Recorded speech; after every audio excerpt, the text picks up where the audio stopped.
Hello everyone. నాకు నిజంగా ఒకటి మాట అర్థం అవ్వట్లేదు. మనకు ప్రాబ్లం ఏం జరుగుతుంది? గవర్నమెంట్ ఆ ప్రాబ్లం గురించి చెప్పకుండా వేరే అన్ని ప్రాబ్లమ్స్ గురించి చెప్తుందన్నమాట.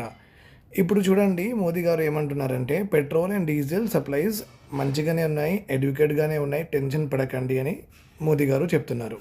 Okay.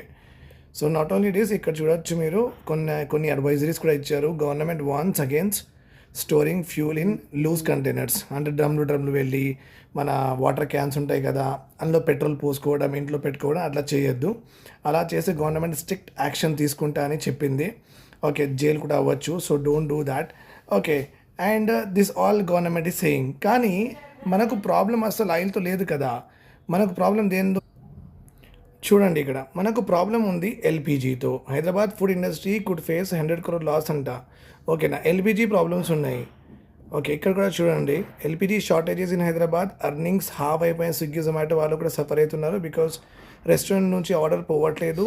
Okay, delivery executives are facing the brunt. వాళ్ళ ఇల్లు ఎట్లా నడవాలి?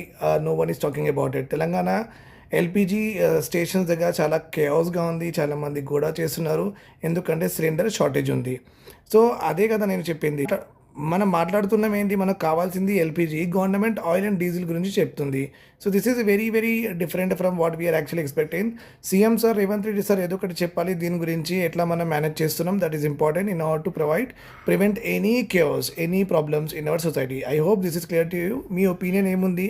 మీ ఇంటి దగ్గర మీరు ఎట్లా మేనేజ్ చేసుకుంటున్నారు? అశోక్ నగర్ స్టూడెంట్స్ ఎట్లా చేసుకుంటున్నారు? రిప్లై చేయండి కామెంట్ సెక్షన్లో.